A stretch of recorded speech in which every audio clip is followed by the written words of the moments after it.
Hello everyone, welcome to my channel. आज की इस वीडियो में बात करेंगे 11th एनसीईआरटी के चैप्टर नंबर 1 के बारे में, जिसका शीर्षक है लेखन कला और शहरी जीवन। इस जो चैप्टर है इसमें हम जानेंगे कि ये लेखन कला और शहरी जीवन की शुरुआत कहाँ से हुई।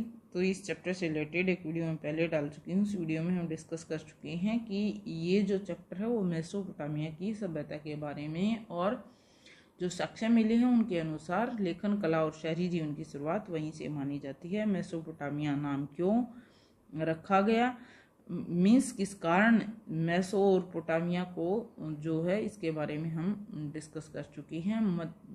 यहाँ पे दो नदियाँ बहती हैं, दजला और फ्रात, तो उन नदियों के बीच का जो हिस्सा है उसी के कारण इसका नाम मेसोपोटामिया रखा गया है।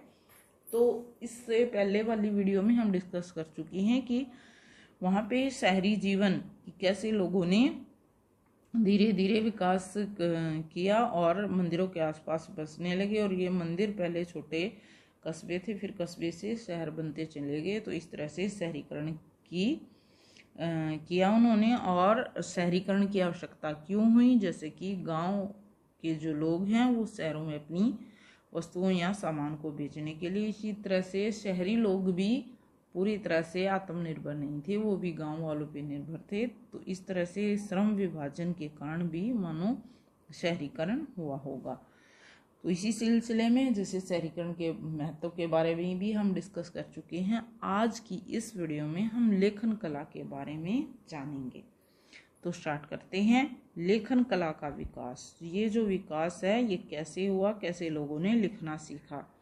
लेखन या लिपि, इसका अर्थ क्या है? उच्चारित ध्वनियाँ की जो ध्वनियाँ हम उच्चारित कर रहे हैं या उनको हम कैसे कर रहे हैं, या तो इसके लिए दृश्य संकेत ले रहे हैं या चिन्हों के रूप में। तो यहाँ पे जैसे कि आपके सामने देवनागरी लिपि है, तो इसमें क्या है, ये जो शब्द हैं वो किससे चिन्हों के रूप में प्रस्तुत की गई है। इसी तरह से उन लोगों ने भी कोई तरीका अपनाया है, और जैसे उसके लिए या तो उन्होंने चित्र बनाए हैं और या फिर कोई संकेत यूज़ किया है। तो मेसोपोटामिया की बात करें तो वहाँ पे 3200 ईस्वी पूर्व में पहली पट्टिकाओं में चित्र और चिन्ह जैसी और इसी तरह से संख्याएं दी गई हैं। यहाँ बैल, मछलियाँ और रोटियों की लगभग 5000 सूचियाँ मिली हैं, जो दक्षिणी शहर उरुक के मंदिरों में आने वाली और वहाँ से बाहर जाने वाली चीज़ों की रही होंगी। इट मीन्स यहाँ पे व्यापार का मुख्य स्थान कहाँ, जैसे मंदिर के आसपास का क्षेत्र, क्योंकि मंदिर के आसपास ही हम फर्स्ट वीडियो में डिस्कस कर चुके हैं कि लोगों ने बसना शुरू किया होगा। अतः समाज को लेन देन के लिए अपना स्थायी हिसाब रखने के लिए ज़रूरत महसूस हुई, तो उन्होंने लेखन कला का विकास किया होगा। अब मेसोपोटामिया के लोगों की अगर बात करें तो उन्होंने कैसे लिखना सीखा, उन्होंने किस चीज़ का यूज़ किया लिखने के लिए। जैसे कि आप सभी जानते हो कि इस टाइम पे कागज़ तो होता नहीं था, ना लोगों को उस बारे में पता था। तो हड़प्पा सभ्यता में लोगों ने जैसे किस पे, पेड़ों की छाल पे, पत्तों पे, ठीक है, पेड़ों की छाल और पत्तों पे लिखा, तो इसी और पत्थरों पे। तो इस सभ्यता की बात करें तो वहाँ यहाँ के लोगों ने मिट्टी की पट्टिकाएं तैयार की हैं और उन्होंने लिखना शुरू किया। जो कैसे तैयार होती है, लिपिक लिखने वाला चिकनी मिट्टी को गिला करके गूंथ लेता उस पर, और थाप कर उसको, मतलब अच्छी तरह से गूंथ कर उसकी मतलब उसमें मिट्टी की कहीं कोई गांठ न रह जाए, उसको थाप लेता था, एक पट्टी का रूप दे देता। जैसे कि ये आयताकार पट्टी इस तरह की शेप में वो बना लेता था, और फिर उसकी सतह को इतना चिकना कर देता था कि सरकंडे की तीली की नोक से उस पर कीला कर चिन्ह बनाए जा सकें। फिर उसको धूप में सूखने के लिए रख देता था, जिससे जो पट्टिकाएं हैं वो पक्की हो जाती थी। तो इस तरह से पट्टिकाएं तैयार की जाती थी लिखने वाली। अब किसी के हिसाब का असंगत या गैर जरूरी होता कोई भी सामान, ऐसी पट्टिका को या क्या किया जाता था, फेंक दिया जाता था। हर छोटे से सौदे के लिए एक अलग पट्टिका बनाई जाती थी। मेसोपोटामिया की खुदाई स्थल से यही कारण है कि सैकड़ों पट्टिकाएं मिली है, क्योंकि जो जरूरत की नहीं थी उनको वो लोग फेंक देते थे। तो इस सिलसिले में लगभग 2600 ईस्वी पूर्व के आसपास कौन सी जो सभ्यता है मेसोपोटामिया, उसमें वर्ण जो हैं किलाकार हो गए और भाषा सुमेरियन है। और अब लेखन का हिसाब किताब के साथ साथ शब्दकोश बनाने, भूमि के स्थानांतरण को कानूनी मान्यता देने, राजाओं के कार्यों का वर्णन करने के लिए और कानून में जैसे देश की आम जनता के लिए जो कानून बना रही है उनके परिवर्तनों को उद्घोषित करने के लिए इन पट्टियों का प्रयोग किया जाने लगा। अब इस 2400-2600 ईस्वी की पूर्व के आसपास तो भाषा सुमेरियन है, फिर भाषा आ जाती है अक्कदी, और इसमें भी जो लिपि रहती है किलाकार लेखन का रिवाज 2000 से भी अधिक वर्षों तक चलता रहा। अब लेखन प्रणाली की बात कर ली जाए तो लेखन जो है वो किस तरह से लोगों ने शुरुआत की है। लेखन प्रणाली में लिपि क्या है, सैकड़ों चिन्ह लिखकर पट्टी के सूखने से पहले उस पर लिख सकता था, क्योंकि जिस ध्वनि के लिए किलाकार चिन्ह का प्रयोग किया जाता था वह एक अकेला व्यंजन या स्वर नहीं बल्कि अक्षर होते थे, और जिस कार्य को करने के लिए बड़ी कुशलता एक लिपिक के पास होनी बहुत ज़रूरी मानी गई है, और इससे ही सबसे महत्वपूर्ण माना गया है, क्योंकि वहाँ पे वर्ण और व्यंजन नहीं, व्यंजन या स्वर नहीं बल्कि पूरा का पूरा शब्द ही अक्षर माने गए हैं। अब साक्षरता की बात कर ली जाए तो मेसोपोटामिया के लोग ज़्यादा पढ़े लिखे नहीं थे, वे सिर्फ प्रतीक और चिन्हों की सहायता से ही अपना काम चला रहे थे, और इस सभ्यता में जो प्रतीक या चिन्ह हैं वो बहुत अधिक संख्या में होने के कारण उनके लिए पढ़ना लिखना अधिक पेचीदा मुश्किल लग रहा था। यदि राजा स्वयं पढ़ सकता था तो वो चाहता था, इट मीन्स कि वो पढ़ नहीं सकता, परंतु वो चाहता था कि जो प्रशस्तिपूर्ण अभिलेख हैं उन तथ्यों को अवश्य लिखा जाए। प्रशस्तिपूर्ण मीन्स उसकी प्रशंसा में, उसकी तारीफ में अवश्य सब कुछ लिखा जाए, ऐसा राजा चाहता था। अब लेखन का प्रयोग किस तरह से लोगों ने किया है, शहरी जीवन और व्यापार कला, ठीक है। तो इन बीच संबंधों को उरक के एक प्राचीन शासक है अनमरकर, उसके बारे में एक सुमेरियन महाकाव्य में इसको स्पष्ट किया गया है। जो ये अनमरकर है ना, उसको क्या था, अपने शहर को सुंदर मंदिर बनाना चाहता था, मतलब सुंदर मंदिरों से घिरा हुआ एक शहर बनाना चाहता था। तो इसलिए उसने क्या किया, लाजवर्द और अन्य बहुमूल्य रत्न धातुएं लाने के लिए अपना एक दूत भेजता है वो रट्टा के शासक के पास।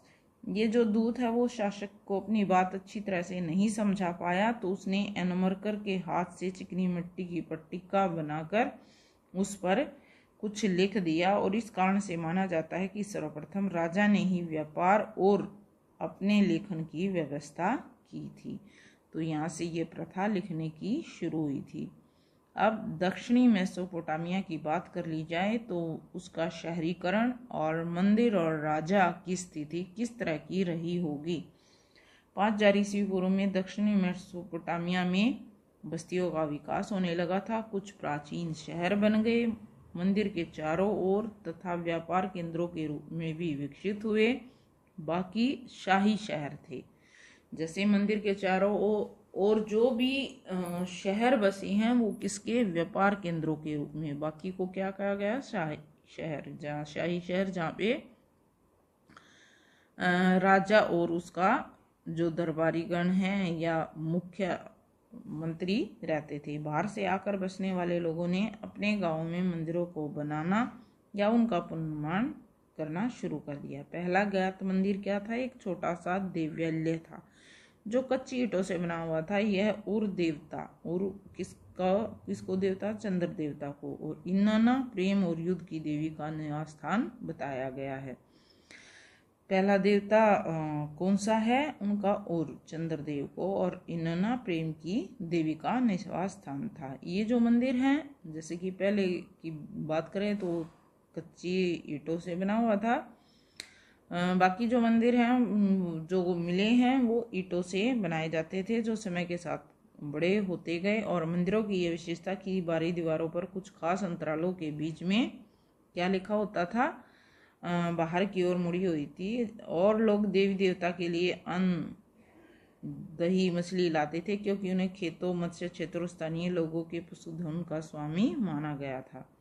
गरीब परिवार से ऊपर के स्तर तक व्यवस्थापक, व्यापारियों के नियोक्ता, हल जोतने वाले, पशुओं, रोटी, जौ, शराब, मछली आदि के आवंटन और वितरण और अन्य दूसरे कारक के लिखित अभिलेखों के पालक मंदिर ने धीरे धीरे अपने क्रियाकलाप बढ़ा लिए। मुख्य शहरी संस्था का रूप मंदिर ने ले लिया।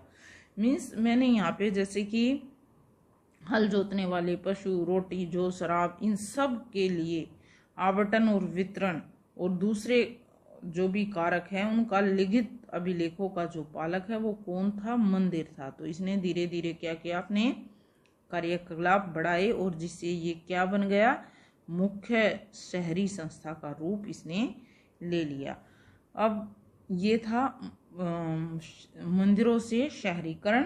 अब नदी की बात कि यहाँ पे कौन सी नदी बह रही है और जिससे इन लोगों को अच्छी फसल मिल रही है और अच्छा चारा मिल रहा है। तो इसमें है जैसे कि फ्रात नदी दक्षिणी मेसोपोटामिया में।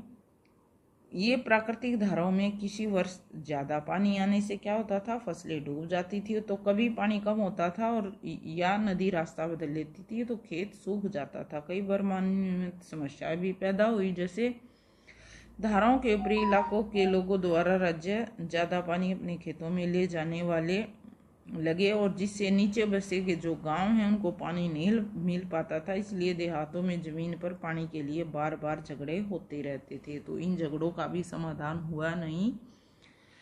तो इनमें जैसे कि लोग आपस में झगड़ते थे पानी के लिए। जो मुखिया होता था वो लड़ाई जीतने के बाद क्या करता था? लूट का माल अपने साथियों और अनुयायियों में बांटकर हारे हुए समूह के लोगों को अपने चौकीदार या नौकर बना लेते थे। परंतु ये नेता स्थायी रूप से समुदाय के मुखिया नहीं रहते थे। मीन्स जैसे कि एक 5 साल या 2 साल के लिए या कुछ 1-2 महीने के लिए, तो इस तरह से ये इतने ही टाइम के लिए रहते थे, मतलब स्थायी नहीं रहते। कुछ समय बाद इन नेताओं ने कई नई नई संस्थाएं और परिपाटियां स्थापित की। ये मुखिया अब विजेता मुखियाओं ने कीमती भेंटों को देवताओं को अर्पित किया, जिससे मंदिरों की सुंदरता बढ़ती चली गई। और एनमरकर जो है उसके अनुसार इस व्यवस्था ने राजा को ऊंचा स्थान दिला दिया। राजा कौन है? ये वही मुखिया राजा। समुदाय पर उसका पूर्ण नियंत्रण स्थापित किया गया और मुखियाओं ने ग्रामीणों को अपने पास बसने के लिए प्रोत्साहित किया, जिससे आवश्यकता पड़ने पर तुरंत उन्हें सेना मिल सके। अब हम जानेंगे उरुक शहर के बारे में, जो 4200 ईस्वी पूर्व से 400 ईस्वी के बीच फला फूला सबसे पुराने मंदिर नगरों में से एक है। हमें सशस्त्र वीरों और उससे हारे हुए शत्रुओं के चित्र हमें यहाँ से मिलते हैं। तो 3000 ईस्वी के आसपास उरुक जो नगर है उसका विस्तार बताया गया है 250 हेक्टेयर भूमि में। इसके कारण दर्जनों छोटे छोटे गांव उजड़कर बड़ी संख्या में आबादी विस्थापित हुई, जो मोहनजोदड़ो नगर से भी 2 गुना था। मतलब 2 गुना था, इतना बड़ा था ये। इस नगर के चारों ओर काफ़ी पहले एक प्राचीर बना दी गई थी और 2800 ईस्वी पूर्व के आसपास वह बढ़कर 400 हेक्टेयर तक फैल गया। मीन्स इस नगर का देखो 250 से 400 हेक्टेयर में फैल गया, इतना विकास हुआ है। अब युद्ध बंदी और स्थानीय लोगों को अनिवार्य रूप से मंदिर का अथवा प्रत्यक्ष रूप से शासक का काम करना अनिवार्य था, जिन्हें उन्हें काम के बदले अनाज दिया जाता था। युद्ध बंदी कौन है? जो राजा युद्ध करता था, युद्ध में जिन लोगों को बंदी बनाता था तो उनको राजा का काम अनिवार्य रूप से या शासक का काम जरूरी करना होता था। अब ऐसा ही एक वर्णन मिला है, सैकड़ों राशन सूचियां मिली हैं, जिनसे हमें क्या पता चलता है कि काम करने वाले लोगों के नामों के आगे उन्हें दिए जाने वाला अनाज, कि उन्हें कितना अनाज दिया गया, कपड़े दिए गए और तेल कितना दिया गया। शासक के हुक्म से आम लोग पत्थर खोदने, धातु खनिज लाने, मिट्टी से ईंटें तैयार करने, मंदिर में लगाने, सुदूर देशों में जाकर मंदिर के लिए उपयुक्त सामान लाने के कामों में जुटे रहते थे। तो ये थे लोगों के मुख्य काम धंधे। इस कारण 3000 ईस्वी के आसपास उरुक शहर में खूब तकनीकी प्रगति हुई है। सैकड़ों लोगों ने चिकनी मिट्टी के शंकु बनाकर और उन पकाकर उन पर भिन्न भिन्न रंग किए, जिसे मंदिरों की दीवारों पे लगाया जा सके। यानी कि जो मुख्य केंद्र रहे हैं उस टाइम पे वहाँ का मेसोपोटामिया में, तो ये रहे हैं मंदिर। अब मूर्ति कला जो है चिकनी की अपेक्षा कैसी है? चिकनी मिट्टी की अपेक्षा अधिकतर आयतित पत्थरों से तैयार किए जाते थे। फिर कुमार के चाक ने एक युगांतरकारी इसमें परिवर्तन किया है, जिससे दर्जनों एक जैसे बर्तन बनने आसान हो गए। अब शहरी जीवन की बात करें तो वो किस तरह का? नगरों की सामाजिक व्यवस्था में एक उच्च सम्भ्रांत वर्ग था, जिसके पास धन दौलत का ज्यादातर हिस्सा था। इसकी पुष्टि बहुमूल्य चीजें जैसे आभूषण, सोने के पात्र, सफेद चीज या लाजवर्त जड़े हुए लकड़ी के वाद्य यंत्र, सोने के सजावटी खंजर आदि से पता चलती है। विशाल मात्रा में उर में राजाओं और रानियों की कब्रों या समाधियों में ये हमें मिले हैं। तो इससे पता चलता है कि जो बहुमूल्य चीजें हैं वो किसके पास रही है? राजाओं या रानियों के पास ही रही होगी, और ये उन्हीं के शवों के पास या समाधियों के पास मिली हैं। कानूनी दस्तावेज जो हैं उसमें विवाह, उत्तराधिकार आदि के जो भी नियम हैं, इससे मेसोपोटामिया समाज द्वारा एकल परिवार को आदर्श मानने का पता हमें चलता है कि कैसे परिवार में वो विश्वास करते थे। एकल परिवार मीन्स पति पत्नी और उसके बच्चे, बस इतना ही रहने में वो विश्वास करते थे। हालांकि एक शादीशुदा बेटा अपने माता पिता के साथ रहा करता था। पिता परिवार का मुखिया होता था। विवाह के लिए वधू के माता पिता की सहमति के बाद वर पक्ष के लोग वधू को कुछ उपहार देते थे, और विवाह की रस्म पूरी होने के बाद दोनों पक्षों की ओर से उपहारों का आदान प्रदान किया जाता था। फिर एक साथ बैठ के भोजन करते थे, मंदिर में जाके भेंट चढ़ा देते थे, और विदाई के समय वधू को पिता की जो जायदाद है उसका हिस्सा देते थे। पिता का घर, पशुधन, खेती आदि उसके सभी पुत्रों को मिलती थी। तो इस तरह से वहाँ पे रिवाज थे। कौन से सामाजिक रिवाज थे? जैसे कि पुत्र की संपत्ति वो कौन किसको मानी गई है कि पिता से उसे जो मिलता था वही पुत्र की संपत्ति है, और पुत्री को विदाई के साथ इसको सब कुछ दे दिया जाता था। अब उर के बारे में जानेंगे। उर जो है मेसोपोटामिया का एक और नगर है। वहाँ किस तरह की व्यवस्था है? साधारण घरों की खुदाई 1930 के दशक में सुव्यवस्थित ढंग से की गई है। वहाँ के घर किस तरह से, जैसे टेढ़ी मेढ़ी व संकरी गलियों के वहाँ पे घर मिले हैं। मतलब गलियाँ जो हैं, जैसे इस हड़प्पा सभ्यता में क्या है, गलियां बिल्कुल एक दूसरे को इस तरह से समकोण पे काटती हुई।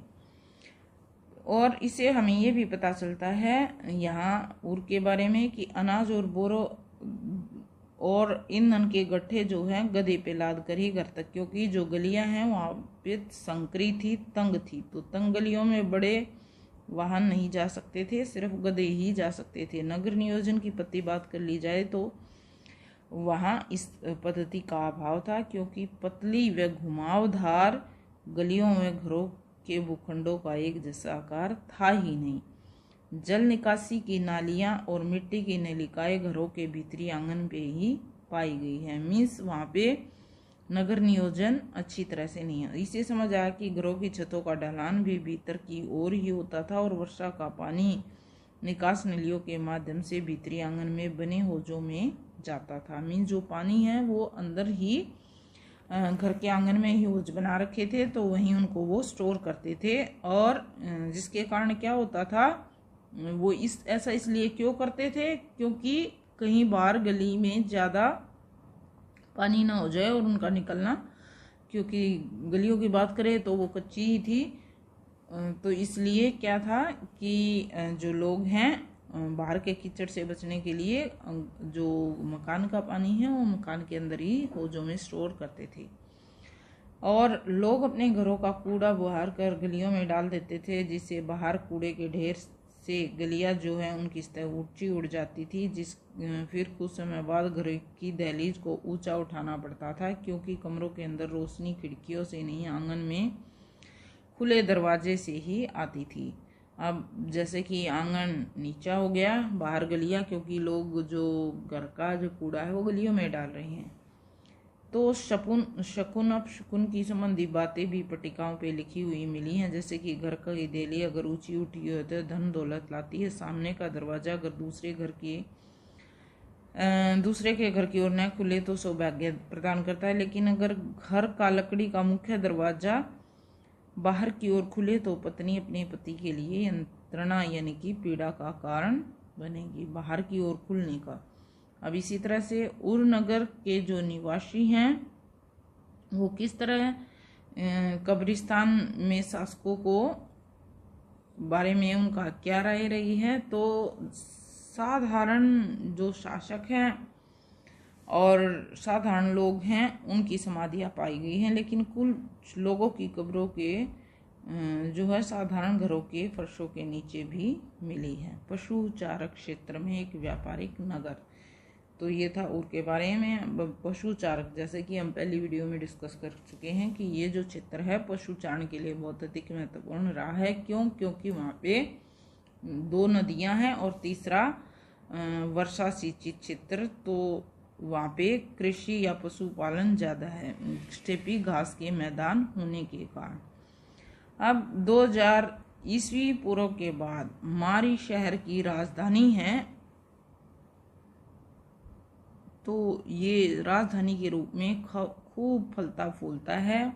मारी जो नगर है वो फ्रात नदी की ऊर्ध्व धारा पे स्थित था और इसके ऊपरी क्षेत्र में खेती और पशुपालन साथ साथ चलते थे, लेकिन प्रदेश का अधिकांश भाग भेड़ बकरी चराने के ही काम आता था।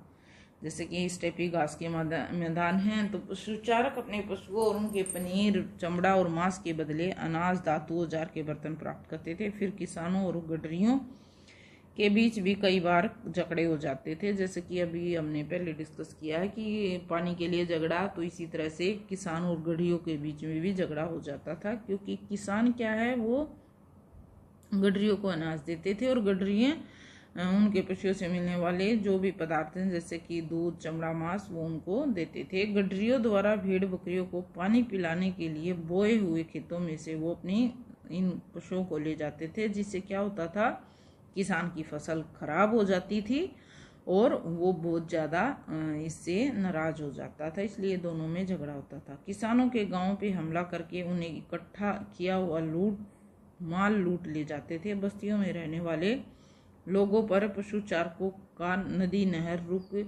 तक जाने का रास्ता किसान भी रोक लेते थे। तो इस तरह से दोनों में टकराव होता था। मारी नगर की स्थिति की बात कर लें तो किस तरह से, जैसे कि यहाँ पे पशु चारण अधिक है, तो यायावर जो समुदाय हैं, यायावर में से एक जगह से दूसरी जगह घूमने, झुंड के झुंड पश्चिमी मरुस्थल में अपने भेड़ बकरियों के साथ फसल काटने वाले मजदूरों और भाड़े के सैनिकों के रूप में आते थे और समृद्ध होकर यहीं बस जाते थे। उनमें से कुछ ने अपना शासन भी यहीं पे स्थापित कर लिया।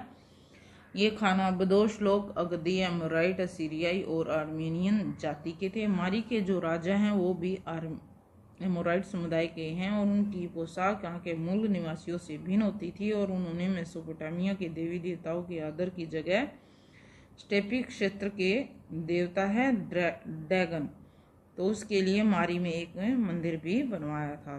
तो ये बाहर से आए हुए हैं, इन्होंने अलग से अपनी संस्कृति को बताने के लिए अलग से एक मंदिर बनवाया। इस प्रकार मेसोपोटामिया का समाज और संस्कृति वहाँ की संस्कृति से भिन्न समुदाय के लोगों और संस्कृतियों के लिए भी खुली थी। मारी के राजाओं को सदा सतर्क और सावधान भी रहना पड़ता था, क्योंकि विभिन्न जातियों के चरवाहों पे वो कड़ी नज़र रखते थे कि वो क्या करने के लिए आते हैं और राज्य में उन्हें चलने फिरने की भी इजाज़त देते थे। मारी से लकड़ी, तांबा, रांगा, तेल, मदिरा और अन्य कई किस्मों का जो है माल नावों के जरिए फरात नदी के रास्ते दक्षिण और तुरिया, सीरियाई और लेबनान के ऊंचे इलाकों में लाया और ले जाया जाता था। तो इसलिए व्यापार पे भी नियंत्रण की बात यहाँ की गई है। दक्षिणी नगरों को जाने वाले घिसाई पिटाई के पत्थर, चकियाँ, लकड़ी, शराब और तेल के पीपे के जो जलपोत हैं उनको मारी में रोक कर अधिकारी क्या करते थे, सामानों की जांच करते थे। उसके बाद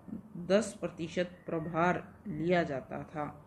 तो टैक्स की बात करें तो उस टाइम पे भी टैक्स लेते थे अब मेसोपोटामिया संस्कृति में शहरों का महत्व क्या रहा है? तो बहुत अधिक महत्व रहा है शहरीकरण का। अनेक समुदाय और संस्कृति के लोग साथ साथ रहने लगे थे। युद्ध में शहरों के नष्ट हो जाने के बाद वे अपने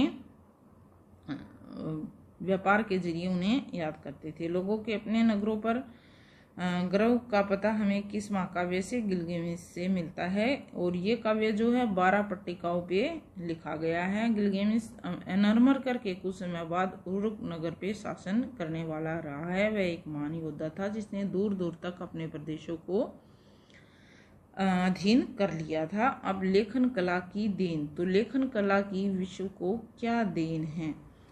तो जैसे कि मेसोपोटामिया ने दुनिया को काल गणना और गणित की विद्वता पूर्ण परंपरा दी। 1800 ईस्वी के आसपास कुछ पट्टिकाएं मिली हैं जिनमें गुणा भाग की तालिकाएं मिली हैं।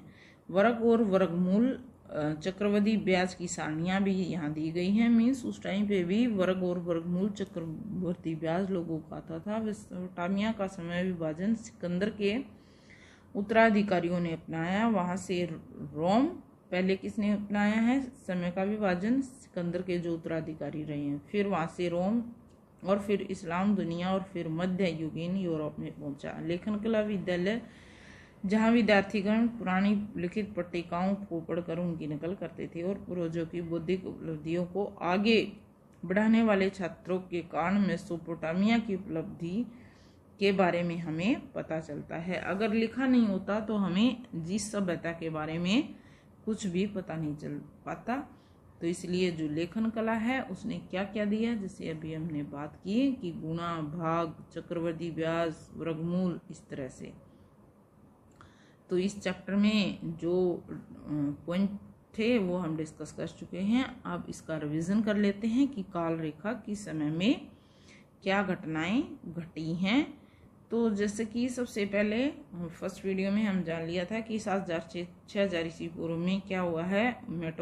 जो मेसोपोटामिया है उसके मैदानों में खेती की शुरुआत 5000 ईस्वी पूर्व में सबसे पुराने मंदिरों का बनना शुरू हुआ है और 3200 ईस्वी पूर्व में लेखन कार्य की शुरुआत मानी गई है। 3000 ईस्वी पूर्व में रूप का एक विशाल नगर के रूप में विकास हुआ है। कांसे के औजारों के इस्तेमाल में बढ़ोतरी हुई है 3000 ईस्वी पूर्व में। 2700 से 2500 ईस्वी पूर्व में आरंभिक राजाओं का शासनकाल रहा है जिसमें गिलगेमिस जैसे पौराणिक राजा भी शामिल हैं। 2600 ईस्वी पूर्व में किलाकर लिपि का भाषा उस टाइम पे सुमेरियन रही है और लिपि कौन सी रही है? किलाकार। ठीक है। अब सुमेरियन का स्थान 2400 ईस्वी पूर्व में अकदी ने ले लिया और 2370 ईस्वी पूर्व में सारगोन जो है कद सम्राट बनता है। 2000 ईस्वी पूर्व में सीरिया, तुर्की और मिस्र तक के किलाकार लिपि का विकास हो जाता है। अब महत्वपूर्ण शहरी केंद्रों के रूप में मारी और बेबीलोन का उद्भव हो जाता है। अब बात करें किसकी?